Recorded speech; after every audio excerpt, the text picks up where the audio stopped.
Welcome to Judo for the World. This edition comes to you from the French capital, Paris, which for one weekend every February becomes Judo's capital, as it hosts the opening Grand Slam on the International Judo Federation's World Tour. The city houses the planet's most exciting and iconic judo stadium, the newly renovated Accor Hotels Arena, which is always packed to the rafters. It's an event every judoka dreams of winning.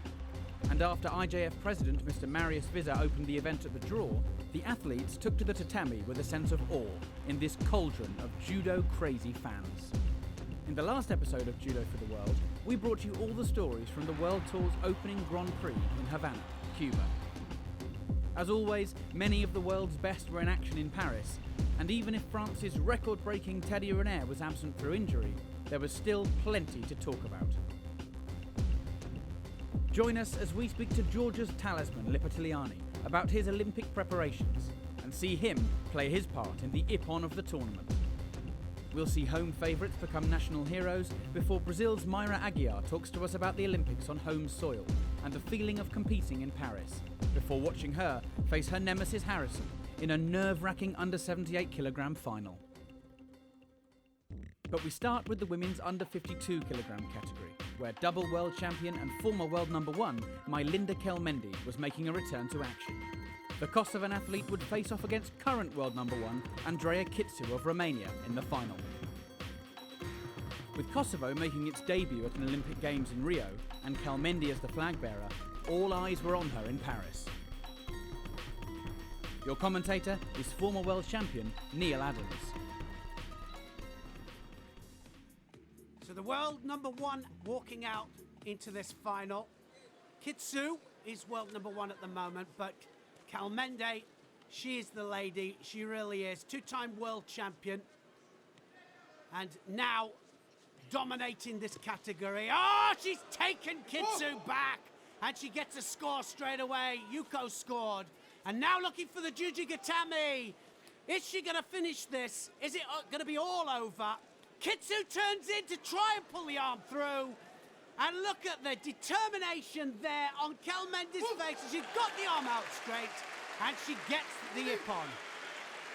President of the IJF, Mr. Marius Vizza, and His Highness Sheikh Hamad Al Fahad Al Sabah, President of the Asian Olympic Council and IOC member, just enjoying this match and the absolute dominance of this woman. Just have a look at how she does it. Kitsu, who is the world rank number one, gets taken back, and Kelmendi then just controls the arm. She then straightens the arm and gets the submission. She is the champion, and she'll be the flag bearer for Kosovo in Rio. Here's what Kelmendi had to say to us after her victory in Paris. 2 days before the competition, I injured again my back, and I was not really sure if I'm going to compete or not.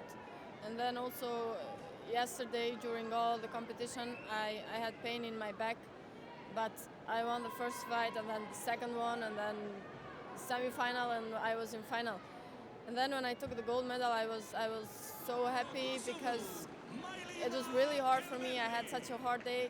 And yeah, in final I won in Nevada. I did arm lock. And it's maybe not so usual for me. I usually win by throwing. But yesterday I did two fights in a different way. That means in Nevada down. So yeah, I felt good. I felt very, very good. Competing in this area, it's so special. It's so different, completely different with other competitions. As you can see, there are so many people who come here to watch judo, and they all understand judo. And if you fight with any French judoka and you win, then they all clap.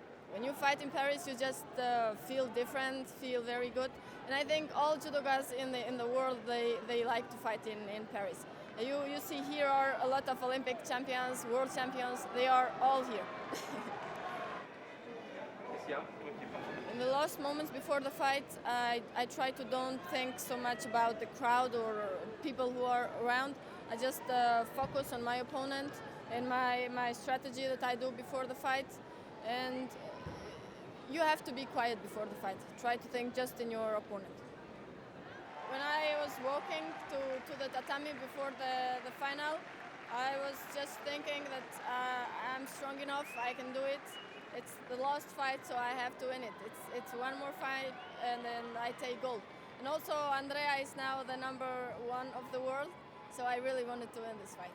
The gold medalist in blue for Kosovo. It means a lot to me to represent Kosovo at the Olympic Games. It's going to be the first time for Kosovo, so it's like historical moment for me and my country. Everybody knows that I had so many offers from other countries to represent them, but I refused them just to be part of the Olympic team of Kosovo in the Olympic Games. Being the flag bearer, it's amazing and it's huge. It means a lot to me. That day will be such an emotional day for all people in Kosovo, because there are still people who have so many problems, but on that day they will be all watching this, so yeah, I feel proud. When I went in London in Olympic Games, I saw that it's just a competition. It's all in your mind. And of course means a lot, but I'm just trying not to think so much about this now. I'm just trying to think for Olympics, just competition like all the other competitions. And who better to demonstrate Kelmendi's winning arm lock than the man who used it to win a world title, our commentator, Neil Adams. The arm lock that Kelmendi won with in the final was called Judoka. And what happens is that first of all, she has to catch the arm, and often we fall into this position while we're trying to get the arm out straight. It is a straight arm lock, not a bent arm lock. And if you think of it, we have 4 different ways of scoring ippon in judo. We can throw our opponent on their back with impetus to score ippon. We can hold them for 20 seconds on their back to score ippon, or we can arm lock or strangle for a submission. Remember, this is a straight arm lock, so when I'm in this position here and I have resistance, I have to somehow get the arm out straight. Now Kitsu, her opponent, actually started to turn inwards to try and pull the arm through. And then what happened was Kelmendi went to the top of the lever and she straightened the arm, lifted up her hips to apply pressure to the elbow, and it meant that she scored ippon and she won the gold medal in the Paris tournament. With athletes feeding off the buzz inside the Accor Hotel's arena, there was an exceptional selection of ippons on display in Paris. So much so, Judo for the World were hard-pressed to pick the top 3 ippons. But coming in at number 3 was this wonderful foot sweep from Senegal's Diawara, who showed great judos developing the world over.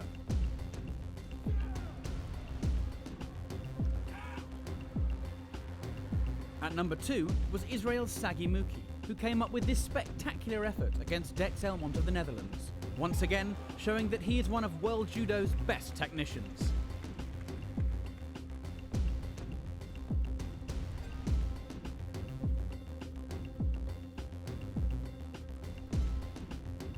Our top ippon, though, came in a contest featuring Georgia's Talisman Liparteliani, who spoke to us about his Olympic ambitions before taking to the tatami in Paris. There is about 7 months left until the Olympic Games in Rio, and I'll be giving it my best to realise my dream of becoming Olympic champion, which is the dream of all sportsmen. I want to repeat the success at under 90 kilograms of Georgian champions Zurab Sviadari and Irakli Sirikidze. I'm currently number 2 in the world rankings, but it doesn't matter to me if I'm 1 or 2. What's important is to be in the top 8, so that I'm seeded. Other than that, my focus is on my physical and tactical training, and on studying my opponents, so that I'm ready in Rio.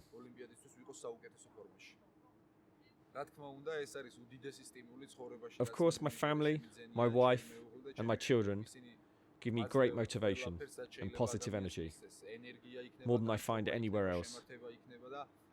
I thank my wife for her existence and for her great support. Without her, I would not have had such a successful sporting career. But also, I want to be a good role model and a hero for my children. So let's join Neil to see what happened as Liparteliani took on France's Idia and was winning by Wasari, entering the final 10 seconds of the contest. Liparteliani just needs to block out now. Nothing silly. The seconds just ticking away.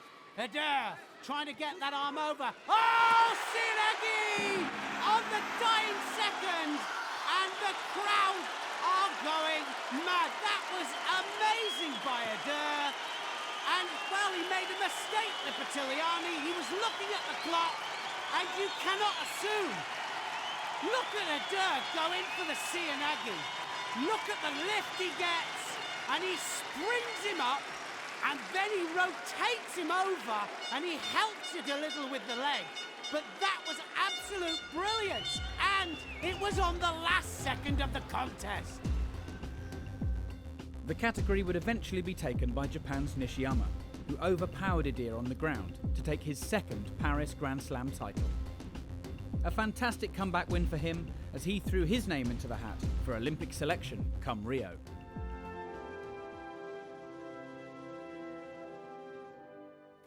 And Japan's success in Paris did not end there, as astronaut and judo black belt Thomas Pesquet awarded plus 78 women's gold to Tachimoto Megumi after she defeated China's Ma in the final.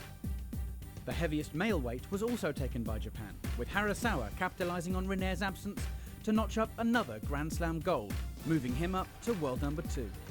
From heaviest to lightest, the under 60 kilo category saw the dynamic throwing skills of Shishimi on display, as he had the honour of being awarded his gold medal by Antonio Castro, who was present in Paris after his country's exciting Havana Grand Prix last month.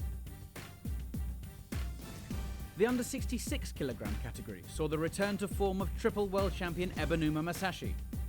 A shock defeat in Astana last year enabled Korea's An Bal to take his title, a wrong which Ebinuma set right in Paris, as he flattened the world champion for Ippon at the quarter-final stage.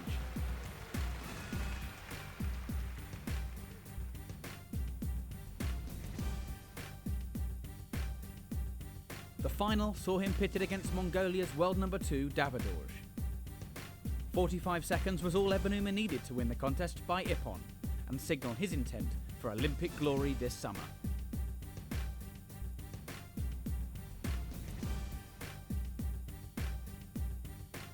Awarding the medals at under 48 kilograms was His Highness Sheikh Ahmad Al Fahad Al Sabah, President of the Asian Olympic Council and IOC member. Galbadrak of Kazakhstan was the honoured recipient of the gold, after she defeated none other than world number 1 Monkbat of Mongolia in the final, thanks to a yuko from Tomoa Nagi.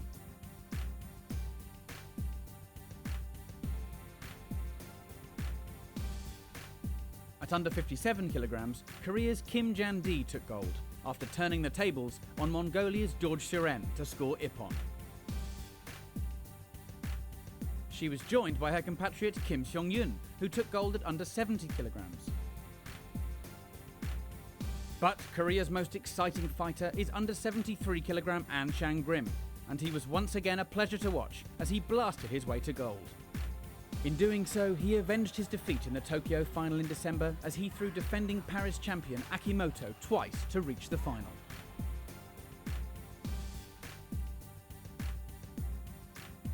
There, he was too much for Russia's Denis Ayartsev to handle.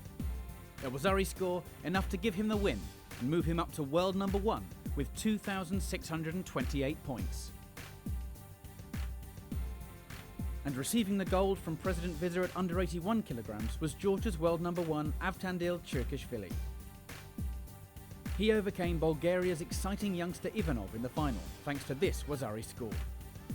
It earned him a second Grand Slam gold on the bounce, and took his ranking point total up to 3,340, making him the highest ranked male judoka in any weight. The under 63 kilogram category boasts the Judoka of the Year in Slovenia's Tina Trstniak, who was awarded the title in Paris for her amazing 2015 season. And she was in action too, starting well with this classical Uchimata Ippon. But Trstniak is finally starting to show signs of weakness. Defeat in the final in Tokyo was followed by an exit at the semi-final stage here at the hands of Japan's Toshiro Miku. She would have to fight for bronze, but once again, as she took on Van Emden of the Netherlands, she was unable to produce the goods, losing by Wasari to the Dutch woman as she was relegated into 5th place.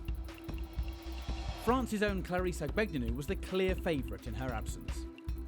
Home advantage gave the formidable Frenchwoman the edge as she threw big all the way to the final. This powerful Osoto Atoshi against Germany's Tokyo champion Tridos, sending the Accor Hotel's arena into raptures.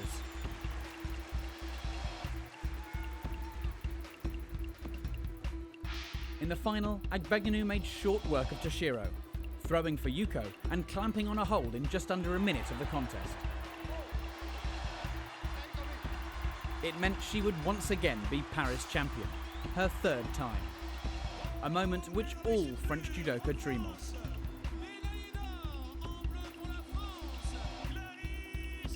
Whether Trstniak will bounce back, ready for Rio, remains to be seen.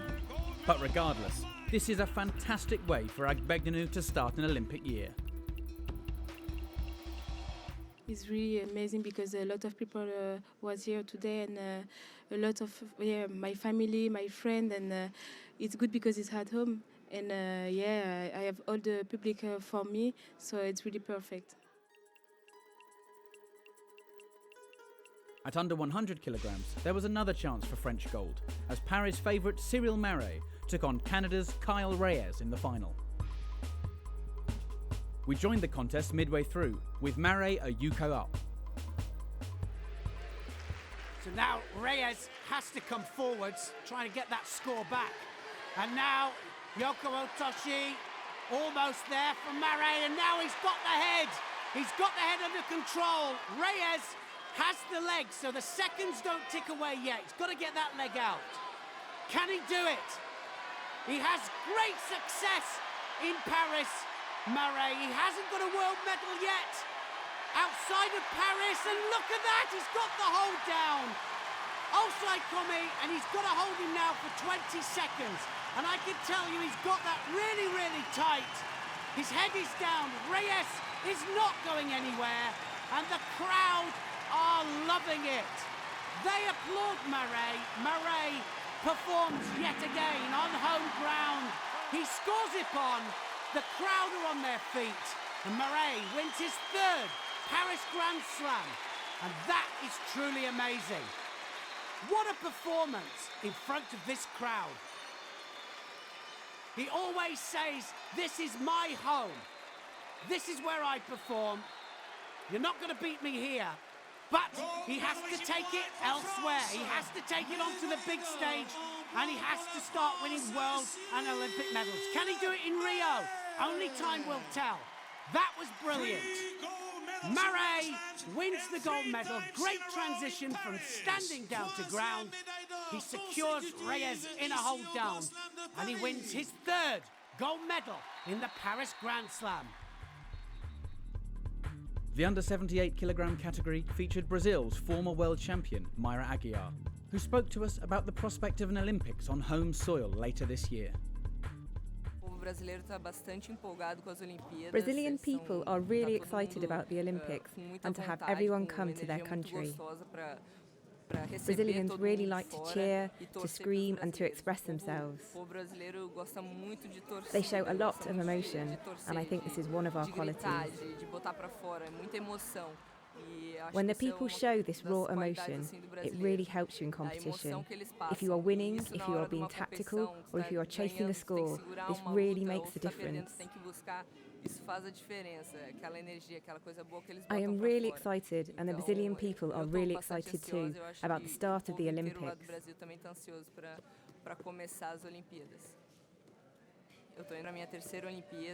It will be my third Olympics, and it's at home. I am really excited to fight. It's really important for me to be prepared and give my best. I think the level of the athletes are all very similar. So the person that's going to win is the person who is the strongest mentally. So I am preparing myself psychologically. Of course, there are two sides to fighting at home. You have a lot more pressure, but the weather, the food, everything is in my favour to fight well. So you have these two different feelings, but I am trying to focus on the positive side. I really like the fans and everybody cheering for me. This is a big motivation for me.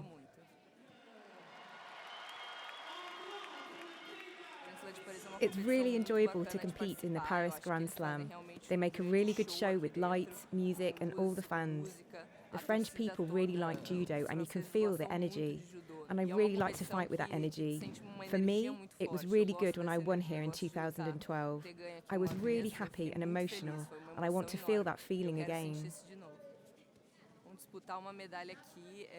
Fighting here for a medal gives you butterflies in your stomach because you hear a lot of noise coming from the fans and you feel that energy. Before the fight, you really need to take a breath and focus because you have a lot of things that can make you lose your concentration. But every time I step into the arena, I feel that emotion, that really good feeling. I go with everything and I give my best. In Paris, Aguiar made it through to the final. This was Ari against Slovenia's world silver medalist Anna-Marie Valensek, the highlight of a no-frills performance.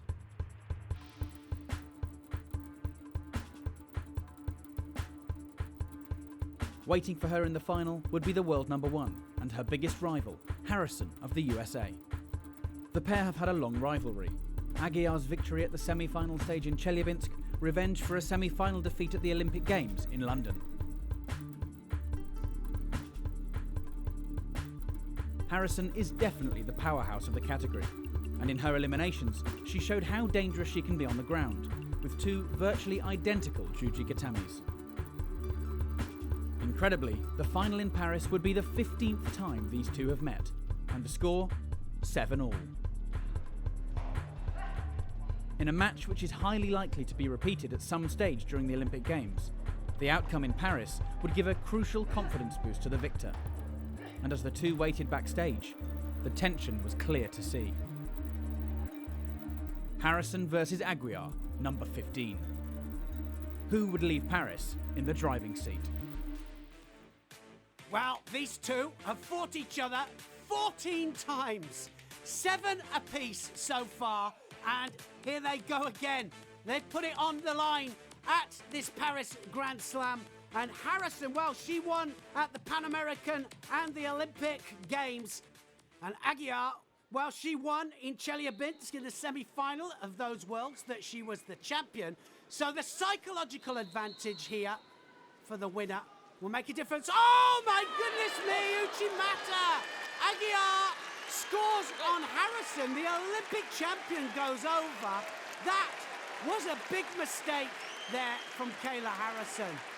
Aguiar back to her very best. It didn't look as if it was going to score at first, but she hopped it through. She had good control of the sleeve. Look how she pulls that sleeve in, and the Olympic champion goes over.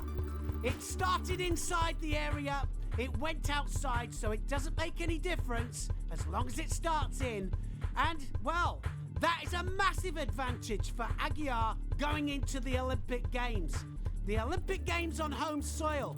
Can she win the Olympic title?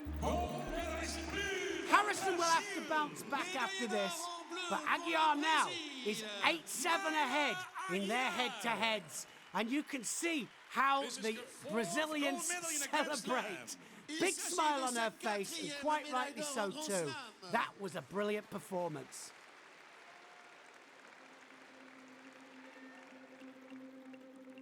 Well, that's it from Paris, and this episode of Judo for the World.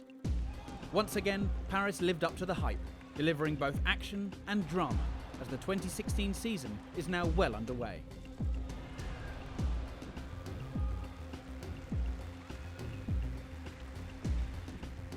The next stop on the World Tour is Dusseldorf, Germany, for the year's second Grand Prix, as the road to Rio goes on.